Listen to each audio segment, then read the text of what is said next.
camera, record the video, and upload it. It's that simple. Hey friends, welcome to Chai and Coaching. Rob here. Today we're going to be talking about videos for LinkedIn. We're in the middle of the coronavirus crisis. People are in lockdown at home and work.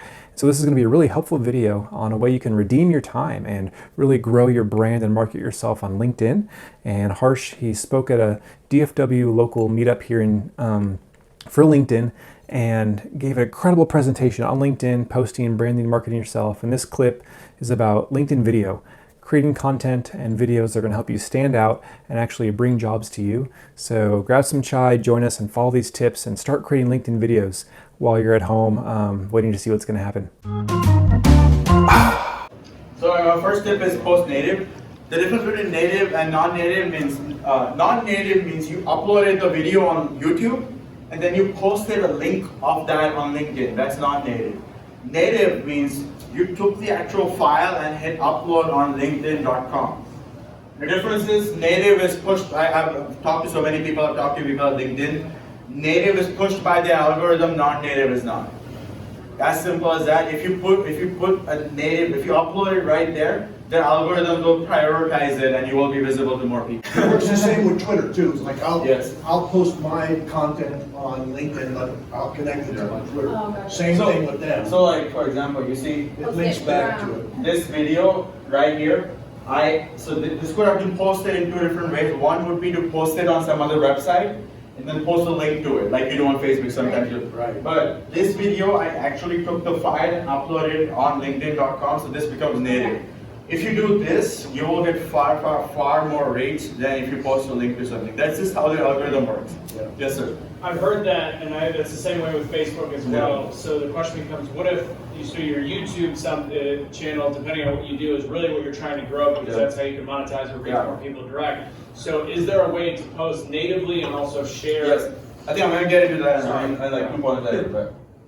So I guess everybody understands native. I'll get to your question. That's going to be important with the second point. So what my ideal recommendation is, I've posted 1-minute videos, 30-second videos, 3 minutes, good, 5 probably max. Don't go beyond that. The reason just being that people are usually consuming such content at work or in other environments. This is not YouTube, so they're not going to want to sit down. I think LinkedIn has a hard cutoff on 10 minutes. If you either they kind of downgrade your video, they do something if you do post beyond 10 minutes. So try to keep your video short because you want those short bursts of people wanting to see who you are. And to your question of if let's say you have a 10-minute content, what I usually do is I will post the 10-minute content on my YouTube channel, but I will not share the link to that video. I go in there and I find 1 minute, 1.5 minutes snippets in that video, and I upload that on LinkedIn, and then put a link to the actual video. So you can put the link in the description, but you cannot make it the video that pops up. Do you understand the difference? Yeah. So like when you put a link, it generates a preview. That should not be like, you should be posting natively and you can just drop a link in there. If somebody wants to see the entire video, I just learned this. If you're really, really interested in this, there's a guy named Gary Vaynerchuk, Gary V, who I follow. I learned this technique. Probably a lot of what I learned here is from him, so I should give credits down here to Gary V. But very well-known person in this community. So it's his recommendation. He will also record 40-minute podcasts and post 2-minute clips on LinkedIn, and whoever wants to see the whole thing can click on the link and see. Does that answer your question? Yeah, that did. Yeah. Then this answers Yeah. I would say sticking 3 to 5 minutes max, because that's probably also the attention span of people on LinkedIn. That's a lot of time Yeah. though. Like my stuff, I do 90 seconds. Yeah. To pull it in. Yeah. I'm not gonna sit for 5 minutes to listen to somebody. Love it. It's better to do it short. You just want to be in front of people. Yeah. And the link at the bottom does not take away from it being native. You just have to make sure your post looks like this.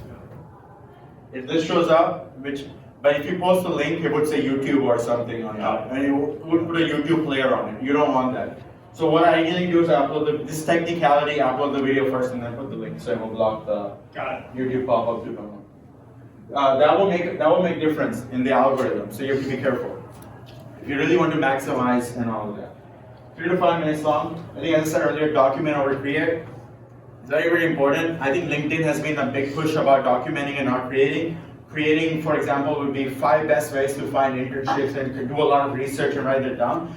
that is great content, but that takes a lot of efforts. Again, as I said, our focus is to post more frequently than really high quality content, which might not wrap your head around the first time, but it's far more effective, and this is actually what the LinkedIn algorithm is trying to push. They actually have people like trying to train the algorithm to push content like this.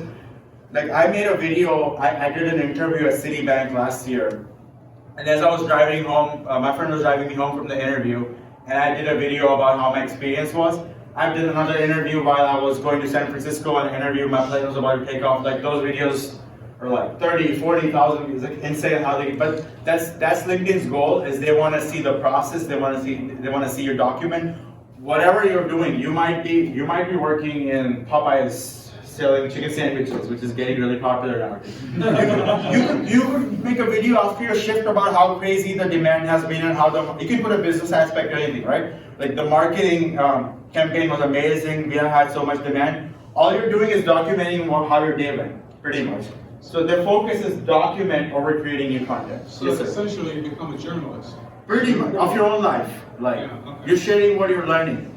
And that's become my problem with LinkedIn. I see it becoming more like Facebook like that. It is what it's becoming. Less of what it's created for business connections. But now, I think that's where the value comes now. But this documentation will help you get in front of more and more people, and then they will start remembering, oh, you're that person who creates this content. They will see it every single week.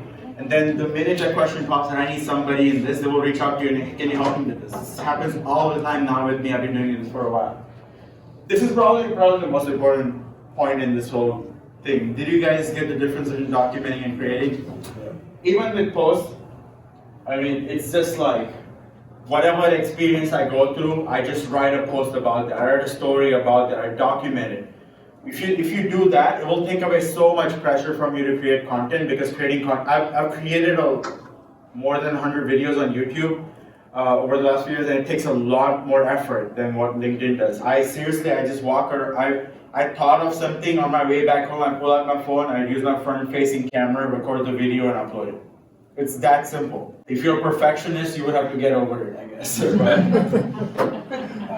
That brings me to the next one, favorite location in my car. I think a lot of people ask this question. I just like to shoot in my car, and I learned this from Rachel Cheng as well. It's like, your car is like a very controlled environment. The lighting is controlled. It's not like a stationary car. The sound is probably the most important. The sound is very much controlled. You are clearly audible in what you're saying.